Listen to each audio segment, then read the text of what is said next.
Hello and welcome to the Fragrance Report, a podcast where we discuss the interconnection between art, culture, and perfumery. My name is Anya, and in today's episode, we'll be diving into the gilded halls and battlefields of Napoleonic France. We're going to be exploring the love story of Josephine and Napoleon through their love of scent. This is a story of how a couple's love for power, ambition, and perfume shaped the olfactory landscape as we know it today.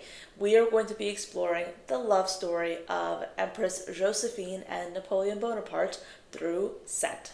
If this is your first time listening to the Fragrance Report, then let me inform you that we publish a new episode of this podcast every Wednesday, both on Spotify and YouTube, so you can watch in between the platforms depending on which one you prefer the most.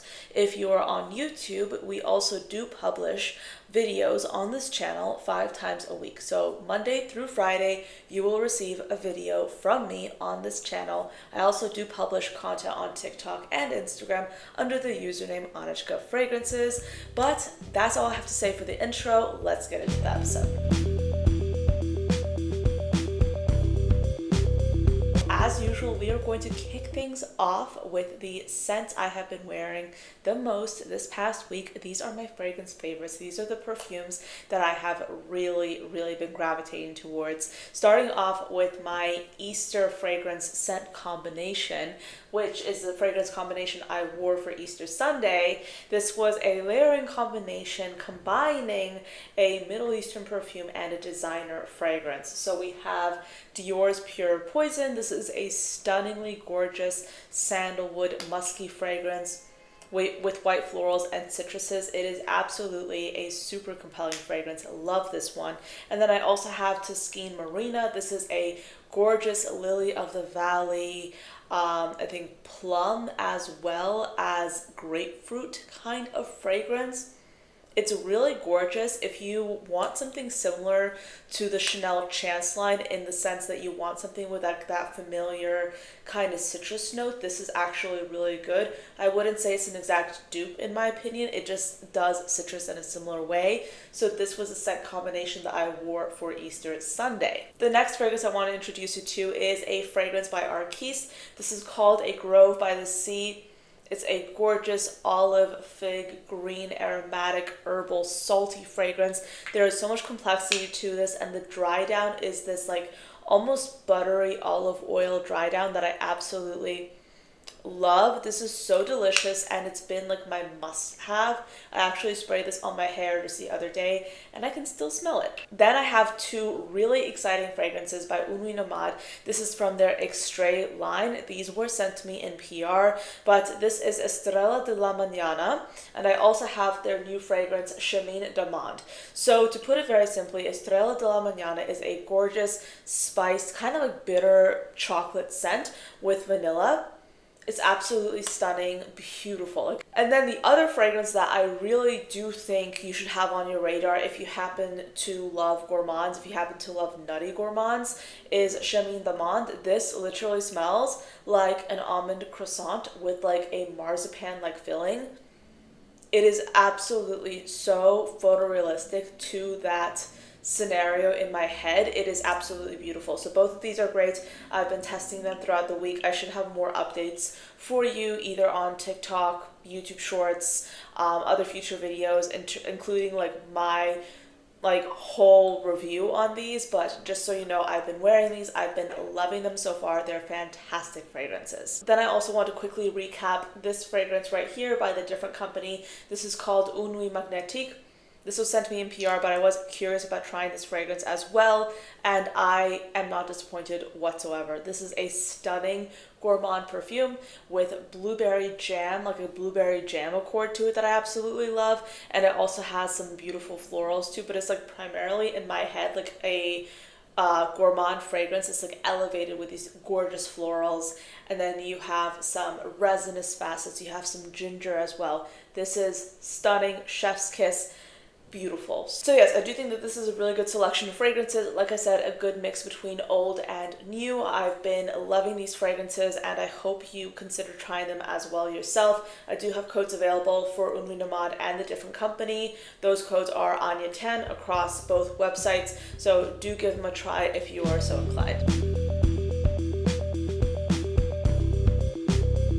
Okay, so let's get into the history portion of this episode. As I mentioned, we are going to be talking about Empress Josephine and Napoleon Bonaparte. You may already be aware of this iconic love story, or rather ill-fated love story, but this was a couple that came into power right after the Reign of Terror, which coincided with the French Revolution. To give you a little bit of a recap, this was a time where French noblemen and noblewomen were seemingly being executed left and right via the guillotine. So naturally, perfumers who somewhat may have depended on these wealthier patrons to further their craft were kind of left in the dust until Napoleon Bonaparte and this new selection of elite individuals took power. So Napoleon Bonaparte was actually someone who really loved scent, as did Empress Josephine. Looking back, we can surmise that Napoleon Bonaparte actually had this obsession with a fragrance called Eau de Cologne,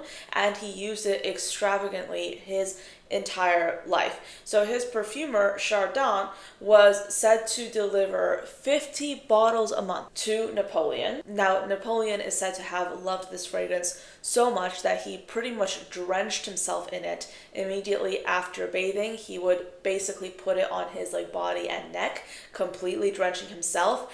And it kind of makes sense because I think I might have mentioned before, at this point, bathing was not a daily occurrence, so it does make sense that he might have wanted to mask the scent of his body odor through this fragrance. But we'll get to body odor in just a moment because allegedly he had some really interesting habits. I do think it's worth noting that at this time, cologne bottles were not as large as the fragrance bottles we know of today. They were significantly smaller and more fragile, so it kind of sort of maybe does make sense that he would order 50, but still that is an insane amount. Also, formulas were had roughly 2% concentration of perfume oil. It does make sense that he might have been slathering himself with this stuff, but it still sounds like an extra amount of effort to be putting into, but I feel like that makes sense for Napoleon. Despite all this, it was said that a quarterly bill for 1806 shows Chardin supplied 162 bottles of eau de cologne, costing 423 francs to Napoleon, as well as 26 pots of almond paste for 355 francs, and 20 sponges for a price of 262 francs. So this fragrance is said to have had a strong citrus aroma, accented with rosemary, lavender, and thyme. And it's said that the rosemary enabled him to remain calm during his battle preparation, as it emotionally transported him to his childhood home in Corsica, which is where he was born. It's also said that in Paris, Jean-Marie Farina created a special bottle of Napoleon's eau de cologne so he could easily slip it into his boots while he was on the go doing his, emperor duties, like going on his military escapades, things of that nature. Now, we were talking about body odor, okay? I do think this is, what I'm about to say is a little bit weird, but I feel like it kind of makes sense, but still weird. So, apparently, when it came to Empress Josephine, Napoleon was obsessed with her natural scent. So, when he would come back home from his military escapades, he would often dispatch an order ahead of his return, telling Empress Josephine to not bathe. He would literally say, don't bathe when returning from battle to their home.